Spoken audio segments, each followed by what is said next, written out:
Tal? Bienvenidos. Bueno, vamos a hacer un repaso de una sección del ramo de Derecho de los Contratos que a más de alguno le puede significar un dolor de cabeza y para otros es una materia bastante entretenida. Lo cierto es que se tiene que estudiar en conjunto, siempre, con los contratos parte general, que ustedes ya pueden pillar video en el canal de YouTube. Mm, Ahora vamos a referirnos a conceptos esenciales del derecho de los contratos, sin perjuicio de que les recomiendo ver en todo momento el código. Ahora vamos a hacer un repaso de los contratos más importantes en esta materia y que desde luego les van a servir para el estudio tanto del examen de grado como si tienen que salir de apuro en alguna asignatura mientras estén dando su pregrado. Empecemos. Vamos a hablar del contrato de promesa. El contrato de promesa está definido en el artículo 1554 del Código Civil y señala que la promesa de celebrar contrato no produce obligación alguna.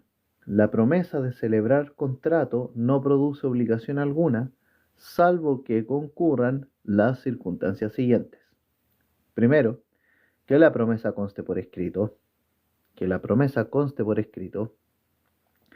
Segundo, que el contrato prometido no sea de aquellos que la ley declara ineficaces. Que el contrato prometido no sea de aquellos que la ley declara ineficaces. Tercero, que la promesa contenga un plazo o condición que fije la época de la celebración del contrato. Que la promesa contenga un plazo o condición que fije la época de la celebración del contrato y que en ella se especifique el contrato prometido y que sólo falte para ser perfecto la tradición de la cosa y las solemnidades que la ley prescriba. Entonces, relativo al contrato de promesa, podemos señalar el artículo 1554 del Código Civil, ténganlo siempre presente. La promesa de celebrar contrato no produce ninguna obligación, salvo las circunstancias siguientes, que es que la promesa conste por escrito, que el contrato prometido no sea de aquellos que la ley declara ineficaces y que la promesa contenga un plazo o condición que fije la época de celebración del contrato y que en esta promesa se especifique el contrato prometido y que sólo falte para ser perfecto la tradición de la cosa o las solemnidades que la ley prescriba.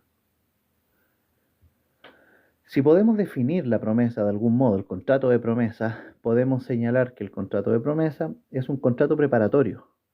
Es un contrato preparatorio en virtud del cual las partes se obligan a celebrar en el futuro un contrato determinado, sea el cumplimiento de un plazo, en el cumplimiento de un plazo o en el evento de una condición.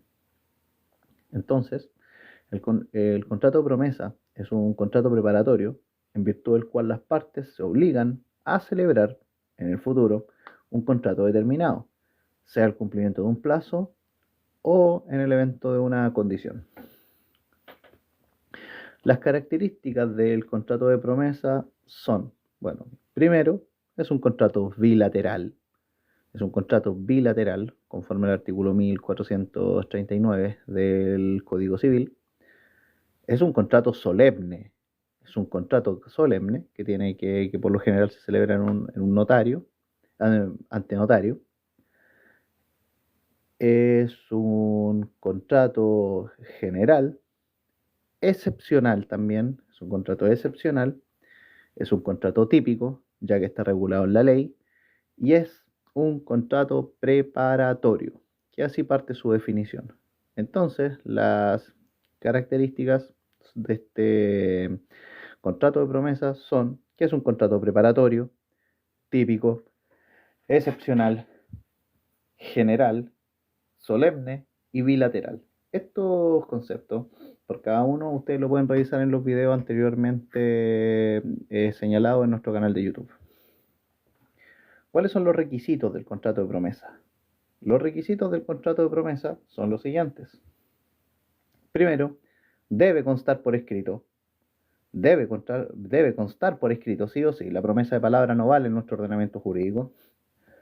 Segundo, debe ser un contrato prometido, claro, y que debe ser válido. Es decir, que la ley no sea de los que la ley declare ineficaces.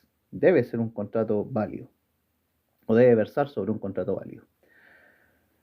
Se debe fijar una época en la cual se celebrará el contrato prometido. Se debe fijar una época en la que se celebrará el contrato prometido. Y aparte, la promesa debe señalar los elementos de la esencia particulares del contrato prometido. Por ejemplo, los elementos de la esencia particulares del contrato prometido en el caso de una compraventa sería el precio de la cosa. Vamos a referirnos ahora a los efectos del contrato de promesa. ¿Qué efectos genera? Cuando se refiere a efectos, se refiere a derechos y obligaciones del contrato de promesa. Bueno, solo genera una obligación igual para ambas partes y es celebrar el contrato prometido. Esa es la obligación que genera el contrato de promesa. Una obligación igual para ambas partes y es la de celebrar el contrato de promesa. Si hay incumplimiento, aplicarían entonces las reglas del incumplimiento de las obligaciones de hacer, que está, bueno, visto está señalado en el libro cuarto del Código Civil. Vamos a hablar ahora del contrato de compraventa. Gracias, amigo, por ayudarle al algoritmo. Dale tapa a la pantalla también. Ya, vamos a hablar ahora del contrato de compraventa. El contrato de compraventa está definido en el artículo 1793 del Código Civil. Y este contrato se define como un contrato en que una de las partes se obliga a dar una cosa y la otra a pagarla en dinero. Un contrato en que una de las partes se obliga a dar una cosa y la otra a pagarla en dinero. Esto está definido en el artículo 1793 del Código Civil. El comprador es quien paga la cosa y el vendedor es el que da la cosa, evidentemente. Entonces, podemos definir la compraventa, el contrato de compraventa, como un contrato en que una de las partes se obliga a dar una cosa y la otra a pagarla en dinero. El comprador es quien paga la cosa y el vendedor es el que da la cosa. ¿Cuáles son las características de este contrato de compraventa? Bueno, sus características son que, primero, es un contrato bilateral. Es un contrato bilateral. Es un contrato esencialmente oneroso. Esencialmente oneroso. Si carece de onerosidad, entonces ya no estamos hablando de una compraventa. Es un contrato bilateral, esencialmente oneroso, y por regla general, es un contrato conmutativo. Todas estas precisiones vienen a estar señaladas en el título primero del libro cuarto del Código Civil. Es un contrato principal también, la compraventa, y también es un contrato consensual. Es un contrato consensual, sin perjuicio de las compraventas solemnes como las de los inmuebles. Claro está. Y aparte, la compraventa per se es un título traslaticio de dominio. La compraventa per se es un título traslaticio de dominio. Ahora, estas eran las características del contrato de compraventa. Hablemos ahora de los requisitos del contrato de compraventa. ¿Cuáles son los requisitos del contrato de compraventa? Bueno, son cuatro. Cuatro son los requisitos del contrato de compraventa. Y estos son, primero, la cosa que se vende, el precio de la cosa que se vende. Hola Sharik, bienvenida. La cosa que se vende, el precio, la concurrencia de dos partes que sean legalmente capaces, concurrencia de las partes que sean legalmente capaces, y que las partes presten su consentimiento. Estos son los cuatro requisitos fundamentales del contrato de compraventa, que es que la cosa que se vende, el precio, la concurrencia de dos partes que sean legalmente capaces, que las partes presten su consentimiento y dejémoslo hasta ahí. Vamos a hablar ahora de la cosa que se vende. Vamos a hablar ahora de la cosa que se vende. La regla general es que todas las cosas sean susceptibles de venta, todas, excepto las que la ley declara que no se pueden vender. Por ejemplo, las cosas que están fuera del comercio humano. Ustedes no pueden vender el sol, por ejemplo. Los derechos personalísimos tampoco se pueden vender. Muchas gracias, amigo, muchas gracias. Las cosas cuya enajenación esté prohibida, aquí ustedes tienen que remitirse al artículo 1464 del Código Civil, que está prohibida la compraventa o tiene objeto ilícito la compraventa de objetos que hayan sido embargados o que sean objeto de un litigio, sin perjuicio de la autorización que puede dar el acreedor o el juez, entre otras. El patrimonio de una persona también, pero a ver, el patrimonio en cuanto a atributo de la personalidad, eso no se puede vender.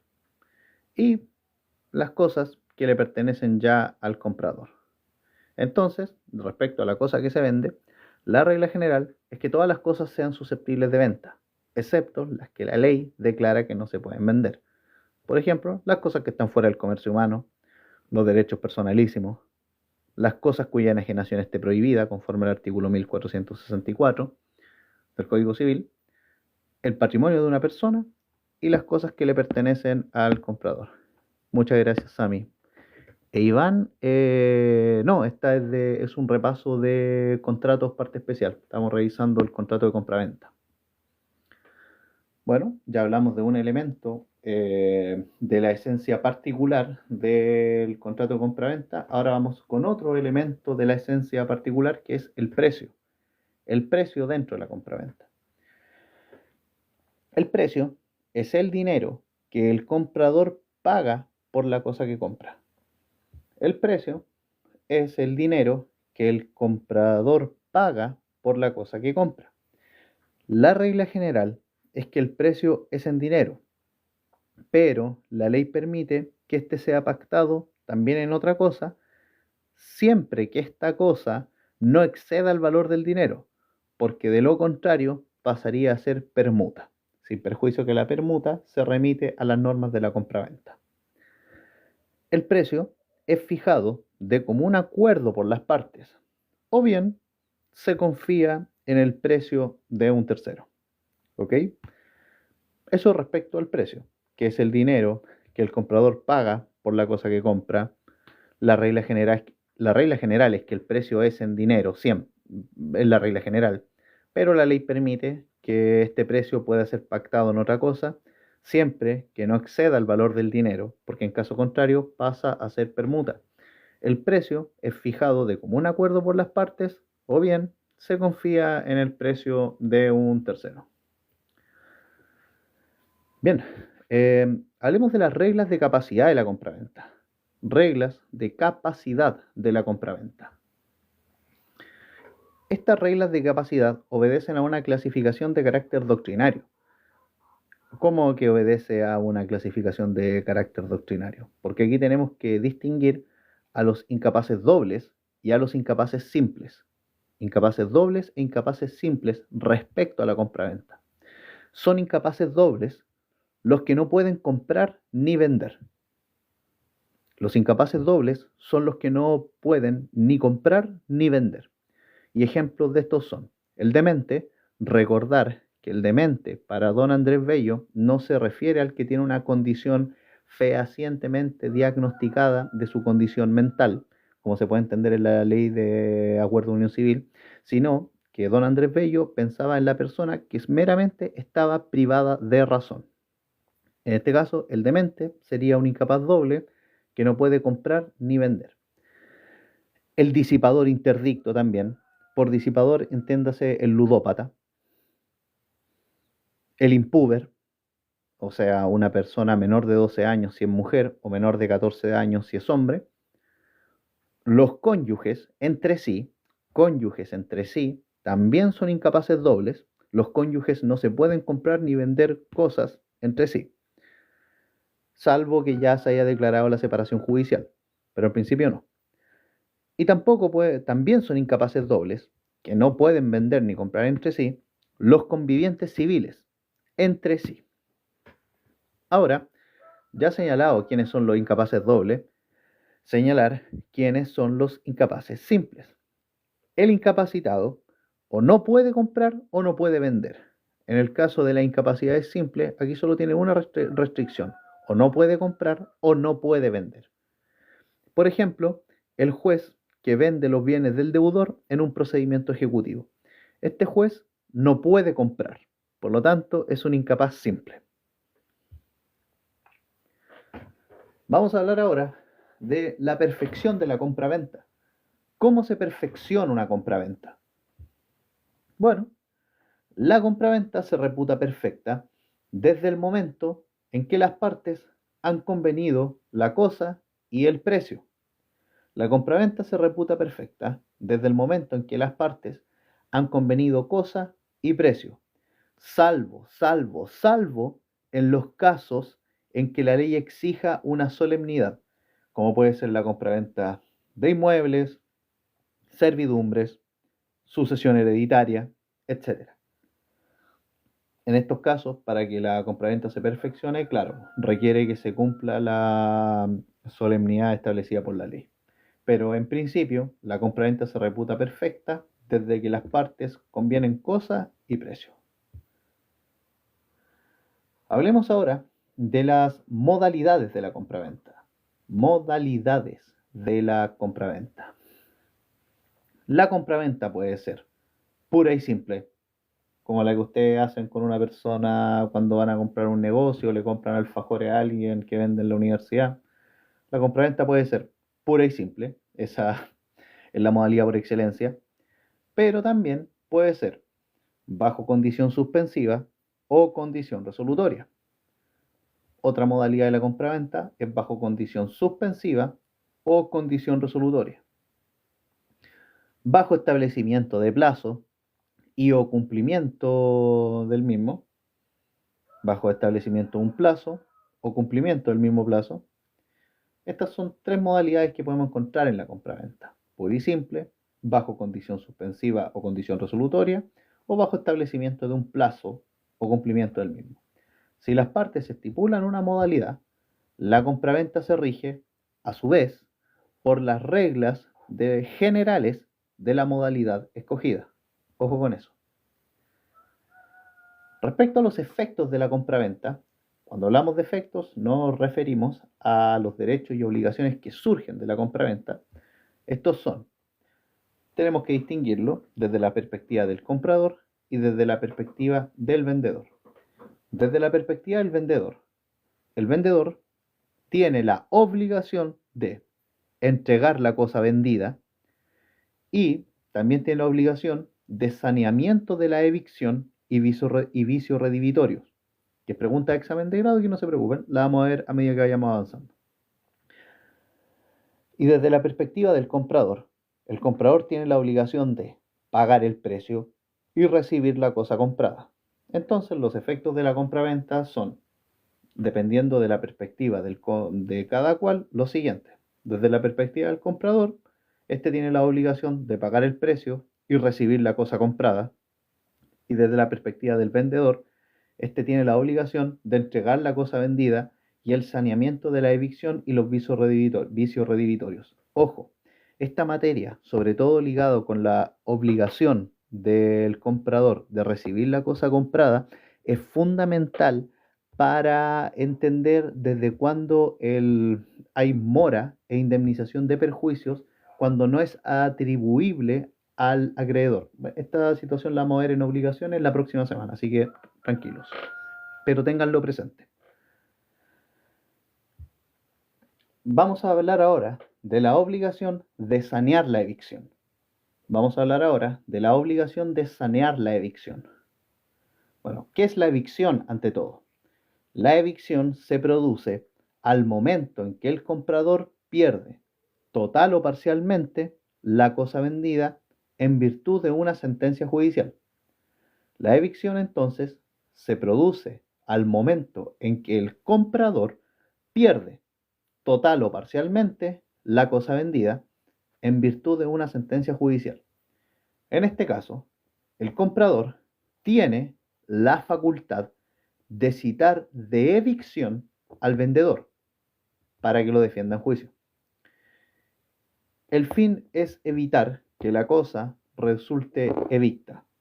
Si esto ocurre, el vendedor tiene que indemnizar al comprador. ¿Y cuál es la obligación ahora de sanear los vicios redivitorios? ¿Cuál es la obligación de sanear los vicios redivitorios? Bueno, se refiere a casos en que la cosa vendida tiene defectos que no permiten que la cosa sea usada según su naturaleza. Se refiere a casos en que la cosa vendida tiene defectos que no permiten que la cosa sea usada según su naturaleza. Tiene un computador la mitad del teclado malo, por ejemplo.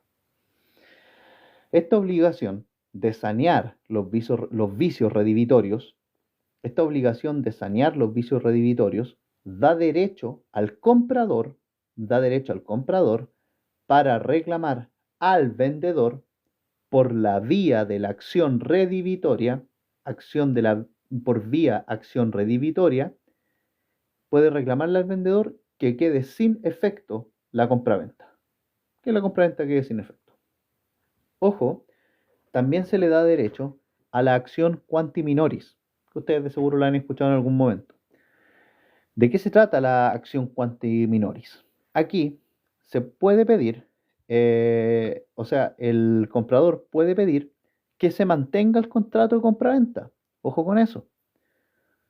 Pero que se rebaje el precio de la cosa en razón de los defectos de la cosa que se vende. Ojo con eso. Entonces, ya para repasar y acabar este tema, la obligación de sanear los vicios redivitorios se refiere a casos en que la cosa vendida tiene defectos que no permiten que la cosa sea usada según su naturaleza. Esta obligación de sanear los vicios redivitorios le da derecho al comprador para que, por la vía de la acción redivitoria, le reclame al vendedor y deje sin efecto la compraventa. Ahora, también se le da derecho a la acción quanti minoris, donde se pide que ya se mantenga el contrato, pero que se rebaje el precio de la cosa en razón de los defectos de esta cosa que se vendió. Y en paralelo, y nosotros ya lo vimos, la obligación de sanear la evicción, bueno, se produce en el momento en que el comprador pierde total o parcialmente la cosa vendida en virtud de una sentencia judicial. En este caso, el comprador tiene la facultad de citar de evicción al vendedor para que lo defienda en juicio. El fin es evitar que la cosa resulte evicta. Si esto ocurre, si la cosa resulta evicta, el vendedor tiene que indemnizar al comprador. Piensen, por ejemplo, que ustedes de buena fe van a comprar un auto, pero el auto tiene una orden de embargo y ustedes no lo saben. Aquí puede aplicar esta situación. Bien, vamos a hablar ahora de una institución especialísima y que si los profes se la preguntan, esta cuestión es sabe o no sabe. Y es el pacto de retroventa. Pacto de retroventa. ¿De qué se trata el pacto de retroventa? Bueno, en el pacto de retroventa, el vendedor se reserva la facultad de recobrar la cosa vendida reembolsando al comprador la cantidad determinada o que le haya costado la compra. En el pacto de retroventa, el vendedor se reserva la facultad de recobrar la cosa vendida, reembolsando al comprador la cantidad determinada o lo que le haya costado la compra. Aquí, el vendedor tiene derecho a, primero, que el comprador le restituya la cosa vendida con sus accesiones naturales.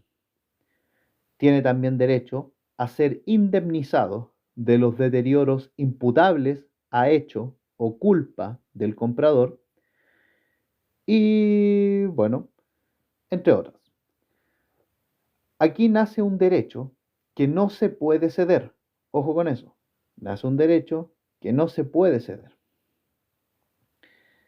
Ahora, claro, también señalar de que será obligado el vendedor al pago de expensas necesarias en las que haya tenido que incurrir el comprador. Aunque esto tómenlo con pinzas, quédense con que el vendedor tiene derecho a que el comprador le restituya la cosa vendida con sus accesiones naturales o a ser indemnizado de los deterioros imputables a hecho o culpa del comprador.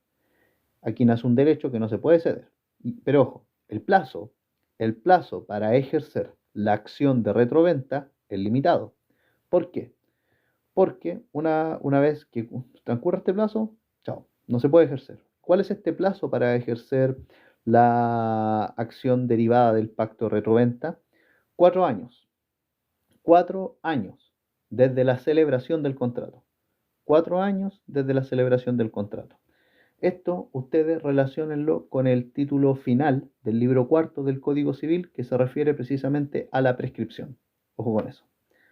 Entonces, el plazo para ejercer la acción que nace del pacto de retroventa es 4 años desde la celebración del contrato. Bien, vamos a hablar ahora de los contratos reales. Los contratos reales. Estos también están clasificados en el artículo 1443 del Código Civil y bueno, vienen de la mano con los contratos consensuales y los contratos solemnes. Vamos entonces con los contratos reales. ¿Cuáles son los contratos reales? El comodato, el mutuo, el depósito y el secuestro. Estos están regulados en el libro cuarto del Código Civil. Entonces los contratos reales son el comodato o préstamo de uso, que en el momento en que si ya se tiene que pagar un comodato, ya no es comodato, pasa a ser arriendo. El mutuo, el depósito y el secuestro. Esos son los 4 contratos reales que existen. Comodato, mutuo, depósito y secuestro. Vamos primero con el comodato. El comodato está señalado en el artículo 2174 del Código Civil. Y bueno, el comodato es un contrato en que una de las partes entrega a la otra gratuitamente una especie mueble o raíz para que haga uso de ella y con cargo de restituir la misma especie después de terminado el uso. Oye, ¿me pasas el auto por favor para ir a entregar una encomienda a Santiago? Sí, claro, no hay problema. Eso es el comodato. Es un contrato entonces, según el artículo 2174, es un contrato en que una de las partes entrega a la otra gratuitamente una especie mueble o raíz para que haga uso de ella y con cargo de restituir la misma especie después de terminado el uso. También se le conoce como préstamo de uso. ¿Cuáles son las partes en el contrato de comodato o préstamo de uso? El comodante, que es el que presta la cosa, el comodante, que es el que presta la cosa, y el comodatario, quien es el que usa la cosa. Comodatario, que es el que usa la cosa. Las características del contrato de comodato son las siguientes. Y son, primero, es un contrato real, es un contrato real. Es un contrato esencialmente gratuito. Es un contrato esencialmente gratuito, porque en el momento en que deja de ser gratuito, ya no es comodato, pasa a ser arriendo. Es un contrato unilateral. Es un contrato unilateral. ¿Qué significa que sea un contrato unilateral? Solo una parte sufre el gravamen de la celebración de este contrato. Solo una parte se obliga. Es un título de mera tenencia. Es un título de mera tenencia. Se puede probar por testigos. Se puede probar por testigo el comodato. Y ojo, el comodato también es transmisible. Es transmisible. Entonces, las características del comodato es que es un contrato real, esencialmente gratuito, unilateral, es un título de mera tenencia, se puede probar por testigos y es transmisible. ¿Cuál es la cosa objeto del contrato de comodato? Bueno, la cosa objeto del contrato de comodato puede ser una cosa fungible, una cosa consumible, una cosa no consumible, una cosa mueble o una cosa inmueble.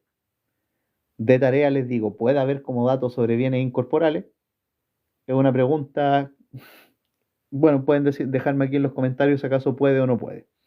Entonces, la cosa objeto de un comodato son cosas fungibles, cosas consumibles, cosas no consumibles, cosas muebles y cosas inmuebles. Vamos a referirnos ahora a los efectos del comodato. ¿Cuáles son los efectos del comodato? Insisto, cuando se habla de efectos de un acto contrato, se refiere a los derechos y obligaciones que genera. Bueno, los efectos del comodato también se tienen que distinguir desde la perspectiva del comodatario y desde la perspectiva del comodante. Desde la perspectiva del comodatario, que el comodatario es aquel al que se le presta la cosa, este tiene la obligación de conservar la cosa, es un elemento de la naturaleza, que es conservar la cosa, usar la cosa en los términos convenidos o según el uso ordinario, usar la cosa en los términos convenidos o según el uso ordinario. Ustedes no van a ocupar un auto, un sedán para arar la tierra, por ejemplo. Y otra es restituir la cosa prestada. Restituir la cosa prestada. Entonces, desde la perspectiva del comodatario, este tiene la obligación de conservar la cosa, usar la cosa en los términos convenidos o según el uso ordinario y restituir la cosa prestada. Y desde la perspectiva del comodante, que es el que presta la cosa, este tiene la obligación de pagar las expensas e indemnizar perjuicios. Entonces el comodante tiene que pagar expensas e indemnizar perjuicios. Esta es la obligación que tiene, que tendría eventualmente. Vamos a hablar de otra institución que también es importantísima a propósito del comodato, que es el comodato precario. Comodato precario. ¿Qué es el comodato precario? Bueno, el comodato precario se genera bajo dos hipótesis. ¿Y cuáles son estas dos hipótesis donde surge el comodato precario? Bueno, son las siguientes. Primero, el comodante se reserva la facultad de pedir la restitución de la cosa prestada en cualquier tiempo o no se presta la cosa para un servicio particular ni se fija tiempo para su restitución.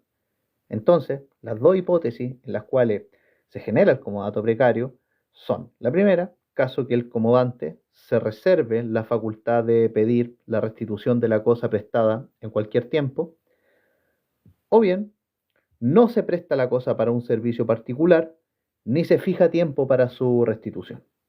Ojo, no confundir, por favor, no confundir, y esto es súper importante, no confundir el comodato precario con el precario. No confundirlo, por favor. No confundir el comodato precario con el precario, porque el precario es una situación de hecho que implica la tenencia de una cosa ajena sin título. Eso es el precario. Vale. Entonces el precario, no se confunda con el precario, que el precario es una situación de hecho que implica la tenencia de una cosa ajena sin título. Bien, eso respecto al comodato. Vamos ahora con el mutuo. El mutuo está regulado en el artículo 2196 del Código Civil. ¿Y qué dice el artículo 2196? 2196 del Código Civil en torno al mutuo.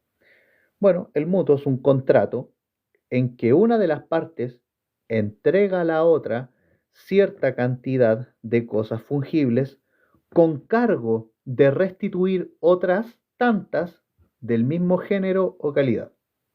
Ojo con esto, artículo 2196 del Código Civil es un contrato en que una de las partes entrega a la otra cierta cantidad de cosas fungibles con cargo de restituir otras tantas del mismo género o calidad.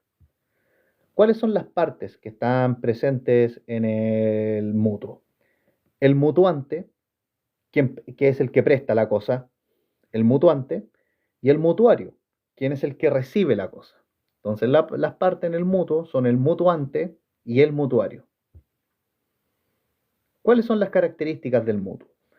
Las características del mutuo son, es un contrato real, es un contrato naturalmente gratuito, pero ojo, no esencialmente gratuito, es naturalmente gratuito, es un contrato unilateral, es unilateral, es un título traslaticio de dominio y recae sobre cosas fungibles. Ojo con eso. Recae sobre cosas fungibles. Esa es una característica importantísima. Vamos con los efectos del mutuo. Efectos del mutuo también se tiene que distinguir desde la perspectiva del mutuario y desde la perspectiva del mutuante, tanto desde el que presta como el que recibe. Bueno, desde la perspectiva del mutuario, que es al que se le prestan estas cosas, sus obligaciones son, primero, restituir la cosa en igual cantidad, del mismo género y calidad. Restituir la cosa en igual cantidad, del mismo género y calidad. O, tratándose de obligaciones de dinero, en cuanto relacionada a la ley 18.010, debe restituir la cosa, en este caso el dinero. Vincúlenlo con el artículo, con la ley 18.010. Otra obligación que tiene el mutuario es, claro, en la restitución de la cosa en cuanto a las épocas que se trate.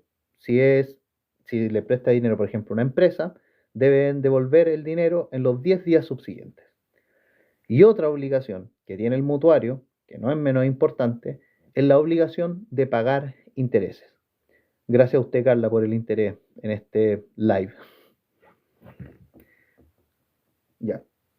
Ahora, desde la perspectiva del mutuante, solo existe la obligación de indemnizar, en caso de que el mutuario sufra algún perjuicio por la mala calidad de la cosa prestada. Desde la perspectiva del mutuante, solo existe la obligación de indemnizar, en caso de que el mutuario sufra algún perjuicio por la mala calidad de la cosa prestada. Y desde la perspectiva del mutuario, claro, entonces la obligación de restituir la cosa en igual cantidad, género y calidad, restituir el dinero, en caso de que se le preste dinero, relacionarlo con la ley 18.010, y desde luego la obligación de pagar intereses. Eso respecto al mutuo, sin perjuicio de que ustedes pueden revisarlo a mayor detalle en el libro cuarto del Código Civil.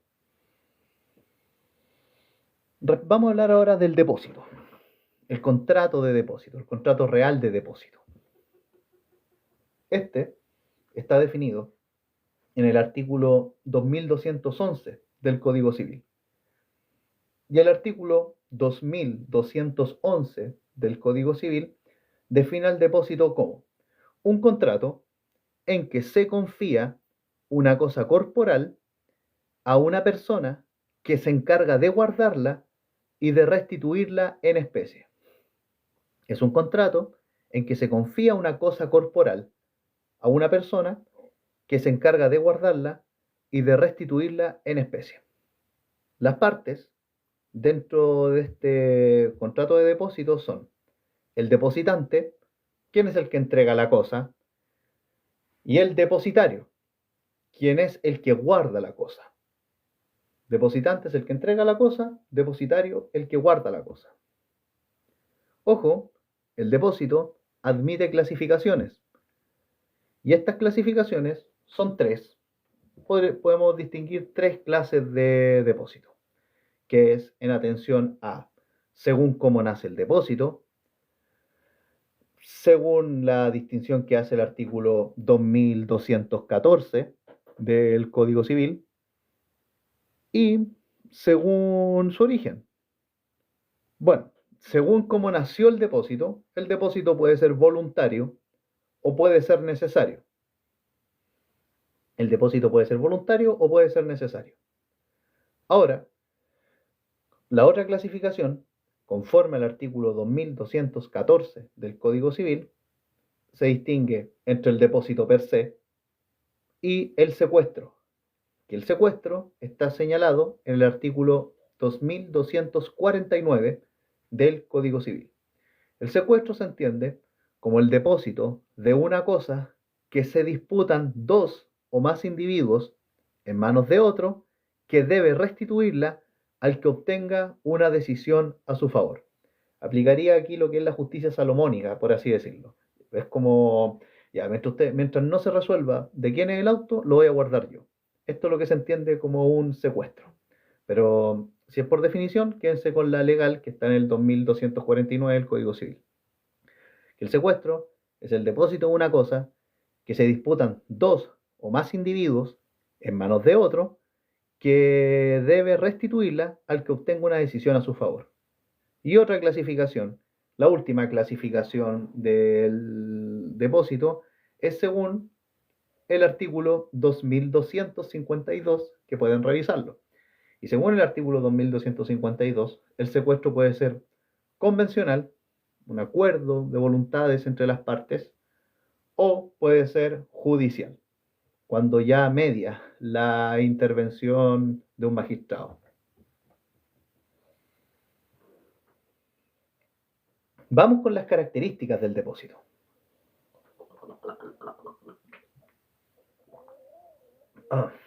Saludos, don Robert.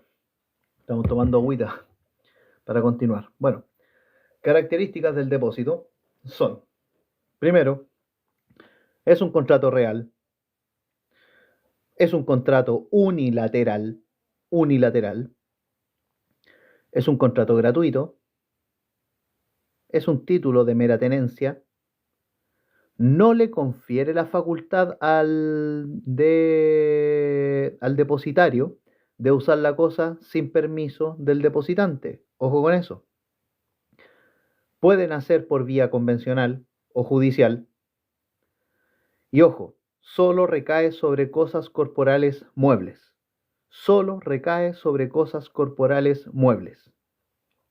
Entonces las características del depósito es que es un contrato real, unilateral, gratuito, es un título de mera tenencia, no le confiere la facultad de usar la cosa sin permiso del depositante y pueden hacer vía convencional o judicial. Y solo recae sobre bienes corporales muebles.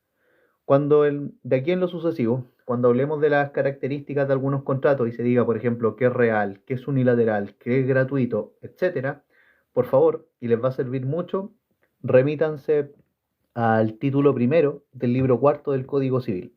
Ahí están las definiciones y si ustedes manejan bien ese título, les va a servir tanto cuando estudien obligaciones, contratos y actos jurídicos. Sobre todo actos jurídicos cuando ustedes pueden revisar las clasificaciones doctrinarias del acto jurídico. Porque los profesores muchas veces preguntan si acaso decir acto jurídico unilateral o bilateral es lo mismo que contrato unilateral o bilateral. Evidentemente no lo es. Vale. Vamos a hablar ahora de los efectos del depósito. Los efectos del depósito. ¿Cuáles son los efectos del depósito? Bueno, nuevamente tenemos que distinguir desde la perspectiva del depositante como desde la perspectiva del depositario. En este sentido, desde la perspectiva del depositante, este no contrae obligaciones, salvo si debe pagar expensas por transporte en que se efectuó la restitución del depósito o conservación del depósito. Entonces, desde la perspectiva del depositante, este no contrae en principio obligaciones, salvo si debe pagar expensas por transporte en que se efectuó la restitución del depósito o conservación del depósito. Y desde la perspectiva del depositario, o sea, la persona que guarda la cosa, este tiene la obligación de, guardar la cosa, evidentemente, hasta que el depositante la pida. Y también tiene la obligación de restituir el depósito. Sí, compañera, estamos preparando nuestro examen de grado, así que espero que este material les pueda servir tanto a ustedes y evidentemente a mí, obviamente. Bien, ya terminamos con todo lo que tiene que ver con estos contratos reales. Así que vamos a hablar ahora de otro contrato que no está dentro de esta clasificación, pero que nos va a servir harto y que a ustedes les va a considerarlo. Así que, ojo, código en mano, chicos, código en mano, siempre.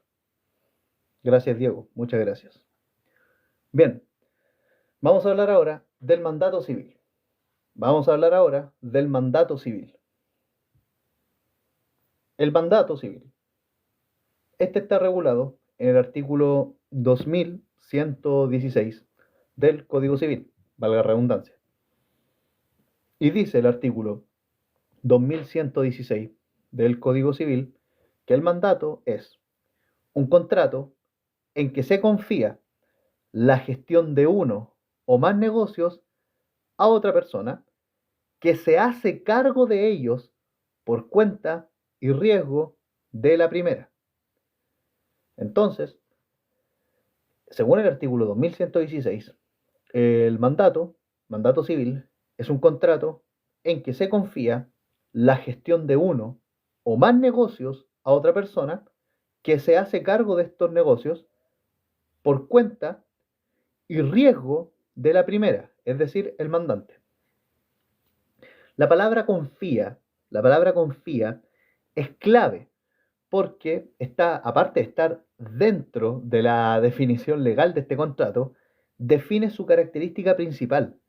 El mandato es un contrato de confianza.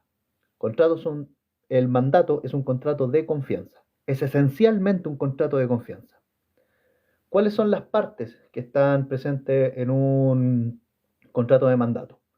Bueno, evidentemente el mandante, que es el que confiere el encargo, y el mandatario, que es el que acepta el encargo. Si quieren un ejemplo, a ver, típico, por ejemplo, ustedes, los que estudian Derecho, les van a constituir un mandato sus clientes para que los representen judicialmente. Es el mejor ejemplo y no se les va a olvidar más. O incluso, si ustedes son estudiantes, tinterillos, procuradores, el mandato también se los puede conferir otra persona, por ejemplo un migrante, para que ustedes vayan a hacer sus trámites ante la embajada, ante el Ministerio de Relaciones Exteriores, trámite administrativo, etc. Y es un contrato de confianza, ojo con eso. Ahora, ¿cuáles son las características?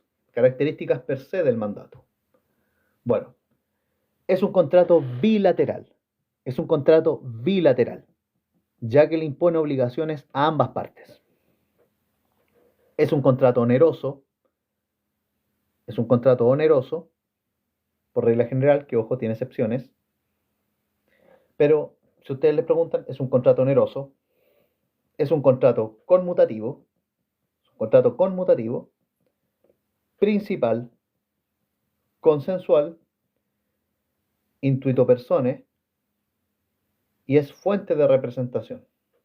Entonces, características cruciales de este tipo de contrato, del mandato, es que es un contrato bilateral, oneroso, conmutativo, principal, consensual, intuito personae y es fuente de representación. Ahora, ¿cuáles son los requisitos del mandato? Los requisitos del mandato son los siguientes. Primero, es un negocio jurídico, ya que es la acción que se le confía al mandatario. Es un negocio jurídico en cuanto es una acción que se le confía al mandatario. Para que se perfeccione necesita consentimiento de ambas partes. El consentimiento es un elemento esencial. Requiere también capacidad de las partes que contratan. Se requiere un interés. Ojo, se requiere un interés. ¿Qué quiere decir que se requiere un interés? Que el negocio jurídico puede ser interés tanto de el mandante, ambas partes, de un tercero y el mandante, de un tercero y el mandatario, o para todas las partes, mandatario, mandante, terceros, como ustedes digan. Es un negocio que puede ser de interés entonces para ambas partes, para todas las partes, para un tercero, para el mandante o para el mandatario. Ahora, no hay mandato, no hay mandato si el negocio es solo de interés del mandatario. No hay mandato si el negocio es solo de interés del mandatario. Ojo con eso. Pero quédense con que se requiere un interés, que es que el negocio jurídico sea de interés para el mandante, ambas partes, el tercero y el mandante, el tercero y el mandatario, y para todas las partes. Pero no hay mandato si el negocio solo le interesa al mandatario. Ojo con eso. Bien, hablemos de los efectos del mandato. Los efectos del mandato. ¿Cuáles son los efectos del mandato? Bueno, son los siguientes. Y estos son, hay que distinguirlos tanto desde la perspectiva del mandante como de la perspectiva del mandatario.